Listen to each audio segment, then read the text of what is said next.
When I bought a quiet patch of land to build my dream home, I never imagined a woman named Karen would march up claiming I was trespassing on my own property. Turns out she was part of an HOA that didn't even include my land, but by the time she realized it, her entire HOA was finished. The morning was calm, the kind that makes you thankful you traded the city's chaos for open land and the sound of wind in the trees. My newly built ranch-style home sat on 5 acres, bordered by a creek and a stand of oaks. I'd been there barely a month when I heard the sharp crunch of tires on my gravel driveway. I stepped outside with my coffee mug and saw a silver Lexus SUV idling near my fence. Out stepped a woman with short, platinum blonde hair, dark sunglasses, and a clipboard clutched like a weapon. She had the aura of someone who thought she owned the world, or at least everyone within shouting distance. "Can I help you?" I called out. "You sure can," she said crisply, walking up as though my land were her front porch. "I'm Karen Whitaker, president of the Willow Creek Homeowners Association. And you, sir, are trespassing," I blinked. "Trespassing?" She pointed at the ground with her pen. "This land belongs to Willow Creek HOA. Only residents and approved contractors are allowed beyond the easement. You need to remove your vehicle and vacate the property immediately." For a moment, I thought it was a prank. "Ma'am, this is my property. I bought this land 6 months ago from the county auction. It's not part of Willow Creek." She smirked like she'd heard that excuse before. "That's not what our maps say. I'd advise you to contact your realtor before this gets serious. The HOA board takes encroachments very seriously." She turned and snapped a photo of my mailbox, my truck, and my house. "Lady," I said, trying not to laugh, "you're standing on my land. I'm not in your HOA. I never signed your covenants, never paid your dues, and never will." Karen's lips tightened. "We'll see about that." She climbed back into her Lexus and sped off, kicking up a cloud of dust. I thought it was over. A misunderstanding. Maybe a territorial neighbor gone too far. But that was only the beginning. Within days, I got a letter, formal HOA stationery full of legal jargon, demanding I cease all unauthorized construction and pay outstanding association fees. I called my realtor and the county clerk. Both confirmed what I already knew. My lot had never in any form been part of Willow Creek HOA. My deed was clear. I owned my land outright, but Karen didn't back down. Over the next week, she sent HOA violation notices threatening fines. She even tried to have my utilities shut off, calling the county and claiming I'd built without a permit. When I confronted her in person, she doubled down. "You're lying," she hissed. "Every property in this area is under HOA jurisdiction. You can't just opt out?" "Watch me," I said. "You and your board are going to regret this." And I meant it. I decided to fight fire with fact. I gathered every document. My deed, survey maps, plat records, and the original HOA boundary documents from the county office. It was all there, black and white. My property lay outside Willow Creek HOA by nearly 600 feet. I sent certified letters to the HOA board demanding they cease contact.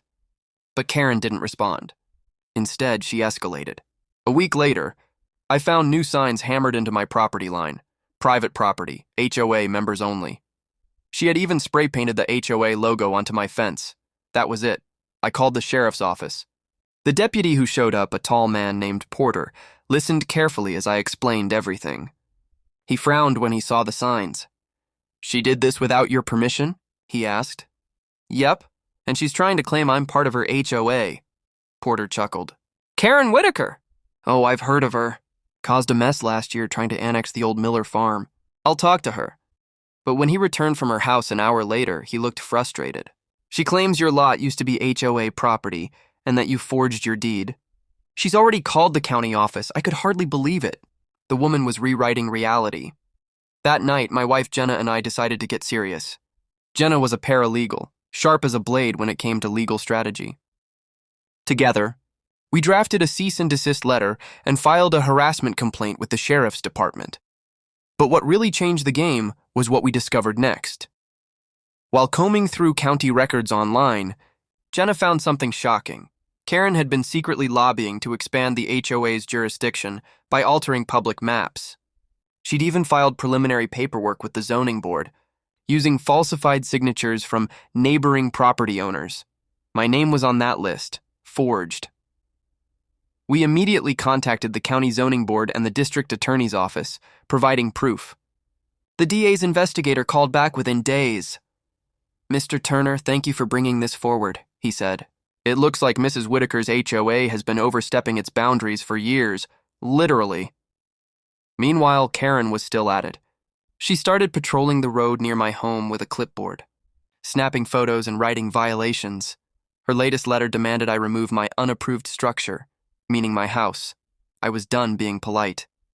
I printed giant copies of my property deed and nailed them to my front gate with a sign, "Not in HOA. Trespassers will be prosecuted." 2 days later, the sheriff's office served Karen with a formal warning for harassment and property interference, but the real storm was still brewing. The next month was chaos. The county's investigation into Willow Creek HOA went public after a whistleblower, one of Karen's own board members, turned over internal emails. Those emails showed Karen had been falsifying documents, charging illegal fees, and even diverting HOA funds into her personal community improvement account.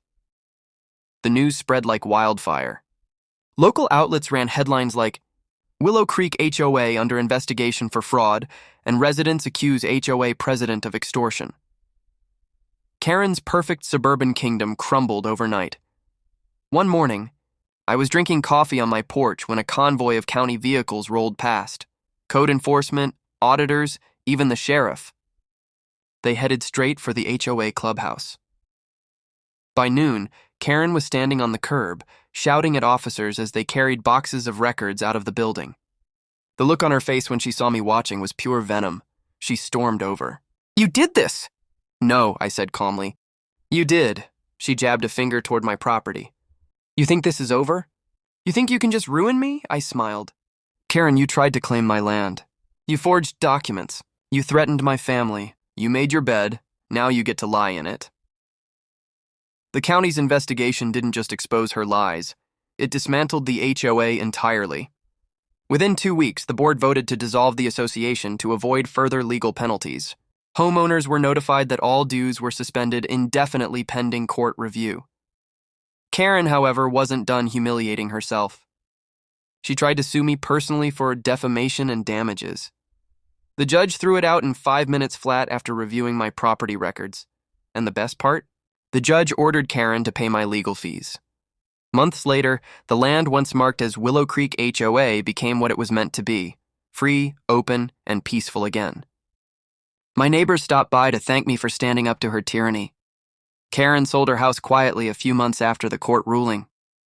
The for sale listing read, "Charming home in a dissolving HOA community, motivated seller." The irony wasn't lost on anyone.